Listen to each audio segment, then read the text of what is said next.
તો હાલો ખેડૂત મિત્રો, કેમ છો? તમે જોઈ રહ્યા છો કે આ છે અમારા પાડોશીના સોલે ચણા. હવે સોલે ચણાનું તો ઘણું બધું વાવેતર અત્યારે થતું જ હોય છે. દેશી ચણાનું પણ વાવેતર અત્યારે થતું જ હોય છે.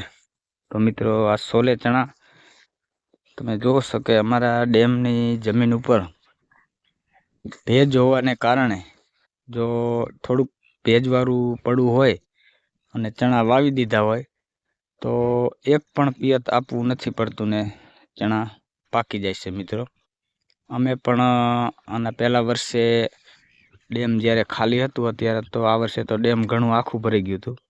પણ જ્યારે ડેમ ખાલી હતું ત્યારે વાવ્યા હતા તો 1 વીઘે 20 મણ ચણા વગર પાણીએથી હતા. ખાલી 2 રાઉન્ડ ઈયળની દવાના કર્યા અને બાકી જે વાટવા કાઢવાનો ખર્ચો થાય એ.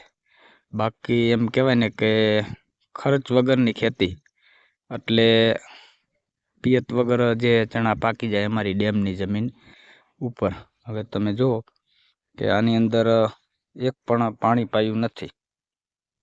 પાણી તો નહીં મિત્રો, પણ આની અંદર પાણી પાવા માટે જે પારિયું બનાવવી પડે એ પારિયું નથી બનાવી અને વગર પારીએ છે ડાયરેક્ટ ટ્રેક્ટરથી વાવી દીધા છે. અને જુઓ આ ચણા, આ સોલે ચણા બહુ સારા વગર પાણીએ. આમાં 1 રૂપિયાનો ખર્ચ છે નહીં અને ભરપૂર દાણાવાળા થાય. તમને દાણો કાઢીને બતાવું. સોલે ચણાનો દાણો એ મોટો હોય.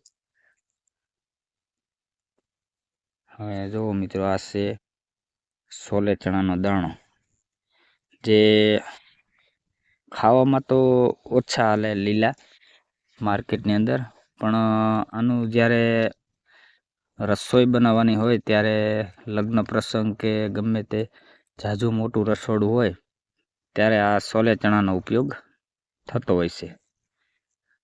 જો આ છે સોલે ચણા.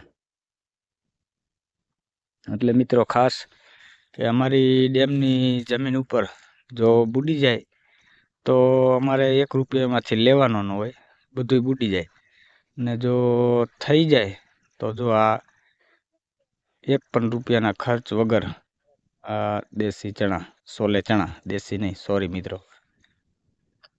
એટલે આવી રીતે અમારે ઘણા બધા ખેડૂત મિત્રોએ ભેજવાળું જમીન હોય ત્યારે ચણા વાવી દે તો થઈ જાય. સોલે ચણા કરતાં મિત્રો દેશી ચણા જો આની અંદર હોત તો હજુ પણ આથી વધારે સારા અને દાણાવાળા થાત. કારણ કે આ ચણાને સહેજ ઘાટા વાવવા પડે.